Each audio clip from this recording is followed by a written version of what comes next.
예수께서 그의 12제자를 부르사 더러운 귀신을 쫓아내며 모든 병과 모든 약한 것을 고치는 권능을 주시니라.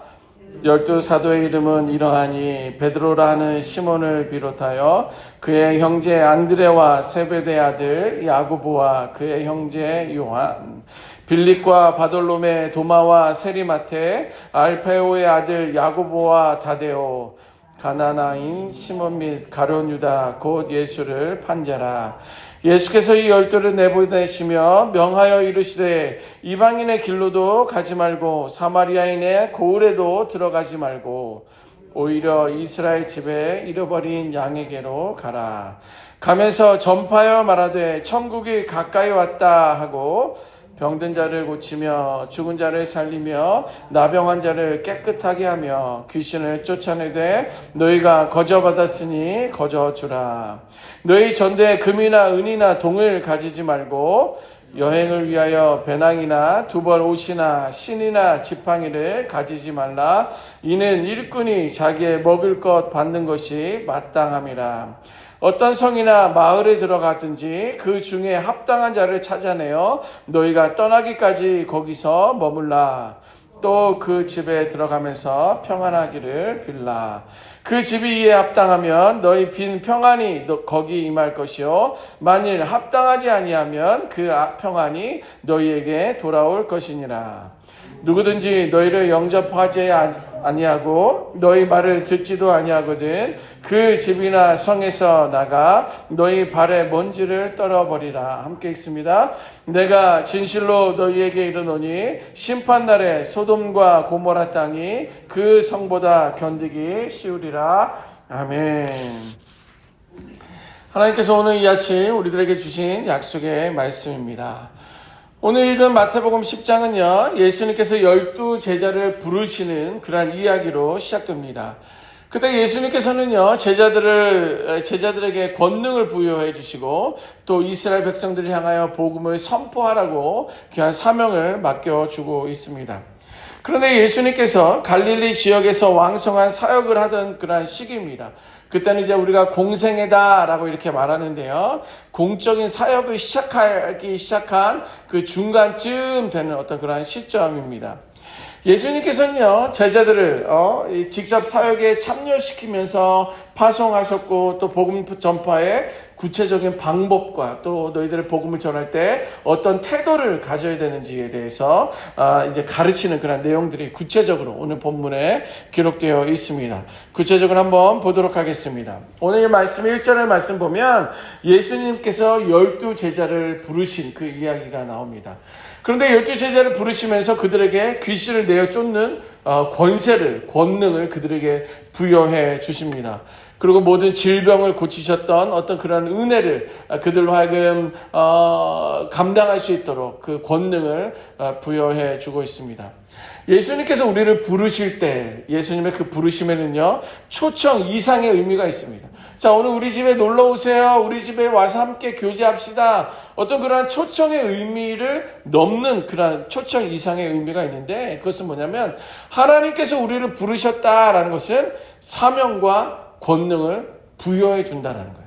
사명은 뭐냐면 우리가 무엇을 감당해야 되는지 어떻게 해야 되는지에 대한 그 하나님의 그 사명에 동참하는 것뿐만 아니라 그것을 감당할 수 있는 힘과 능력과 권세를 하나님의 부르심에는 거기에 포함되어 있다는 것입니다. 예수님께서 12제자를 부르셨을 때는 단순히 예수님을 따라라, 어떤 종교적인 행위로 나를 따라와라, 어떤 그런 의미에서 끝나지 아니하고 하나님 나라의 전파, 복음 전파하는데 부르셨다라는 거예요. 그래서 오늘날 부르심을 받은 저 역시도 저는 복음을 증거하고 또 선교지로 나가서 복음을 증거하고 여러분들에게 영혼들, 예수 믿지 않는 영혼들에게 복음을 증거하는 것, 그것이 부르심의 사명이고 또 감당할 능력까지도 주신다는 거예요. 그러면 나중에도 이야기하겠지만 저만 목사 한 수 받은 신학교에 가서 어떤 신학 공부를 한 저희들만이 어떤 그런 사명을 감당하는 것이 아니라 이 마지막 때에는 저와 여러분들 모두를 하나님께서는 부르셨다라는 거예요. 다른 부르심이 아니라 천국 복음을 전파할 수 있도록, 복음을 선포할 수 있도록 능력을 부여주시면서 우리를 콜링 부르셨다는 것입니다. 그 이야기가 1절 말씀에 있고요. 2절에서 4절 말씀 보면 12제자의 명단을 일일이 소개하고 있습니다. 우리 몇 주 전에도 우리가 조직도를 발표하면서 어떤 직분을 감당할 수 있는 어떤 그런 명단들을 일일이 우리가 오픈하지 않았습니까? 마찬가지로 예수님께서는 12제자를 부르실 때 구체적인 이름들을 열거하고 있습니다. 이어지는 본문에는요, 사역을 할 때 구체적으로 무엇을 해야 되는지, 어떻게 해야 되는지에 대한 그런 가르치는 내용들이 있는데, 5절, 6절 말씀 보니까 재미난 것은 이방인이나 사마리아 지역으로 가지 말고 너희들은 이스라엘의 잃어버린 양들에게 복음을 전하라. 이렇게 이야기하고 있습니다. 여기서 왜 저는 이런 의구심이 들었습니다. 왜 예수님은 온 세상의 구세주로 오셨는데 왜 이방인들에게도 가서 복음을 증거하지 않도록 하고 왜 이스라엘 영혼들을 향하여 복음을 증거하라고 했을까? 이런 생각이 들었습니다. 자, 이것은 왜 그랬을까? 그것은 구원 계획의 우선순위 때문에 그런 거예요. 자, 오늘도 많은 일들이 있잖아요. 많은 어떤 거래처를 만나기도 하고, 운동을 하러 가기도 하고, 어떤 커뮤니티 공동체에 가서 우리가 교제하기도 하고, 또 뭐 회의도 있기도 하고, 여러 가지 스케줄이 있는데, 거기서 우리는 우선순위를 정한다라는 거예요. 그래서 어떤 것을 우리가 가야만 하고, 어떤 것은 포기, 이거는 안 하고, 다른 것을 하겠다라는 것은 거기에 우선순위가 있기 때문에 그렇지 않습니까?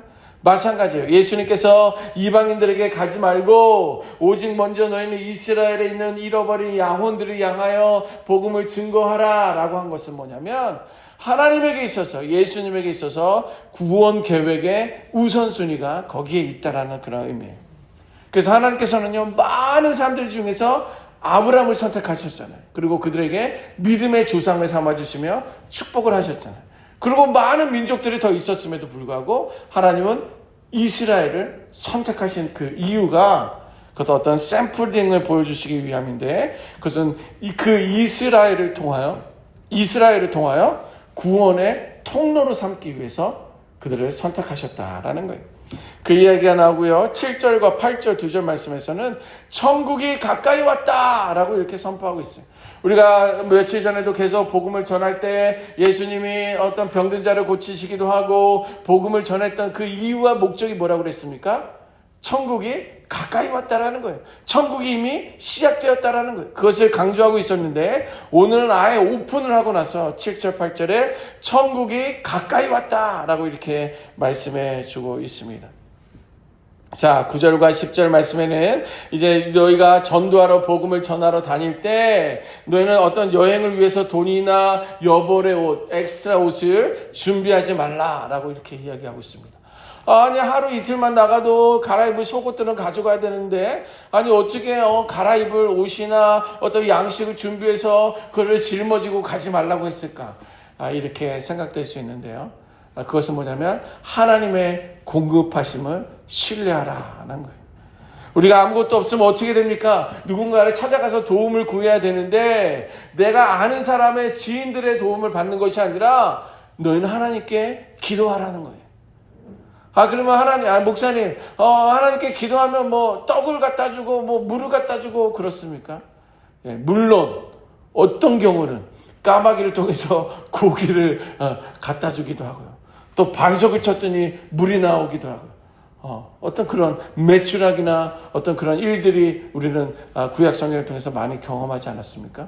오늘날도 그러한 자연들을 통해서 우리에게 공급해 주시기도 하지만 하나님께서는 하나님의 일하심을 사람들을 통해서도 공급해 주실 수 있게, 너희는 여행을 위해서 너가 스스로 뭔가를 준비한 것을 내가 이것을 이제 먹으면서 복음을 전해야 되겠다라는 것이 아니라 하나님의 전적인 공급하심을 믿고 신뢰하라라는 그런 의미가 거기에 담겨져 있습니다.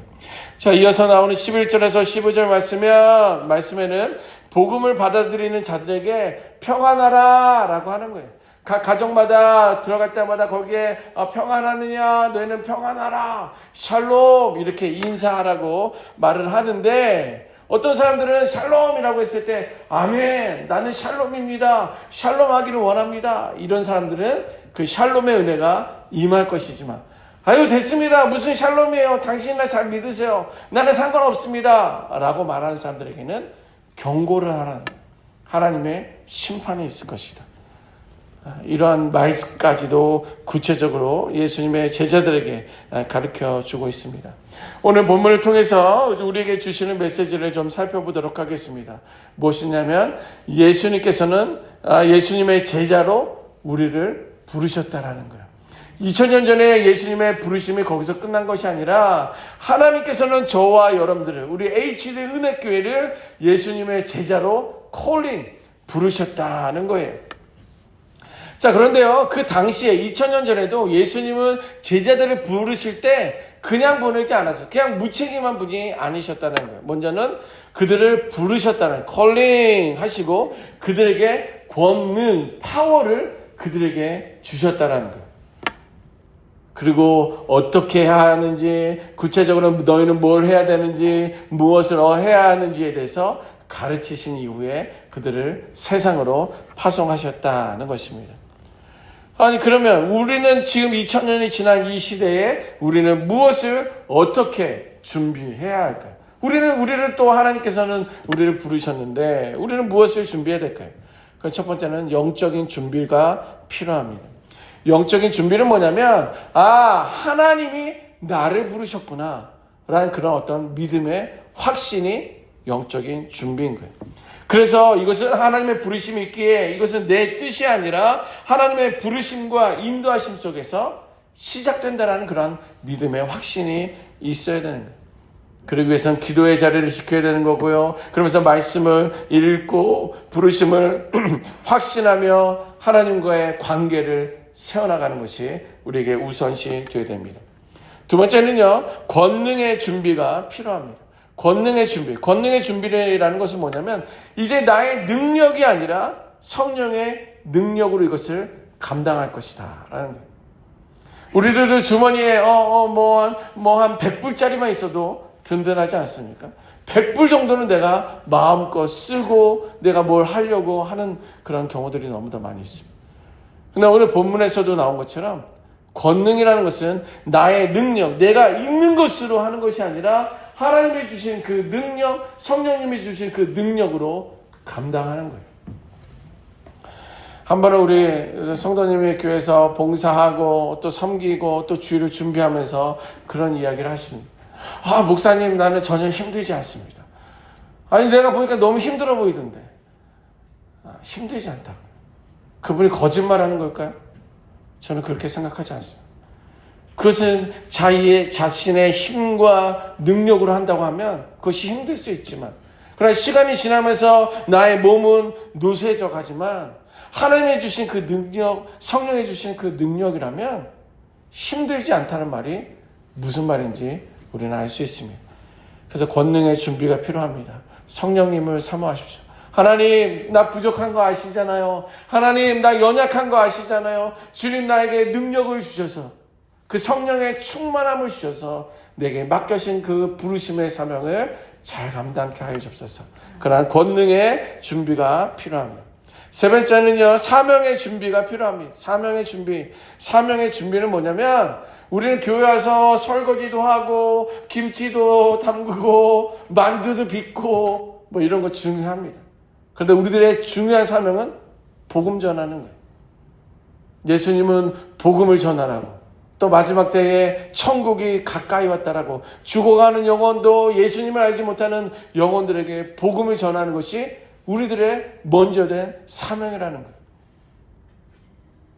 그러한 균형이 우리에게 있어야 돼요. 복음의 핵심은 예수 그리스도예요.